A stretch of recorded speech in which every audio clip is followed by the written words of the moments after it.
Welcome back to SmartLink Basics, your go-to source for mastering Excel functions and boosting your productivity. In today's tutorial, we're going to explore the IFERROR function in Excel. This powerful function helps you handle errors gracefully in your formulas, ensuring your spreadsheets remain clean and readable. The IFERROR function is incredibly useful when you want to replace error messages with a custom value or message. Today, we'll use a practical business example to show you how it works. Let's start with an overview of the IFERROR syntax. Here's what each part means. Value is the formula or expression you want to check for errors. Value underscore if underscore error is the value or message you want to display if an error is found. Now, let's look at our example.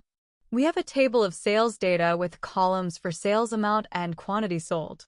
We want to calculate the average sale price per unit, which is done by dividing the sales amount by the quantity sold.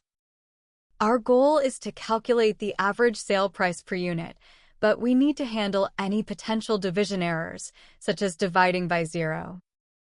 In cell C2, we'll enter our formula to calculate the average sale price per unit, and we'll wrap it with the IFERROR function. Start by typing equals IFERROR. Next, we need to specify the formula we want to check for errors. In this case, it's the division of sales amount by quantity sold. So, we type A2/B2.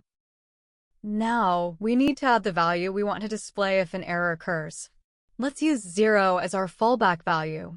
So, we type 0 and close the parentheses. Press Enter, and Excel will calculate the average sale price per unit, replacing any errors with 0. Drag the fill handle down from the corner of cell C2 to apply this formula to the other cells in column C.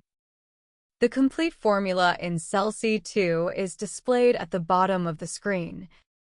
We could change the IFERROR value to return any value.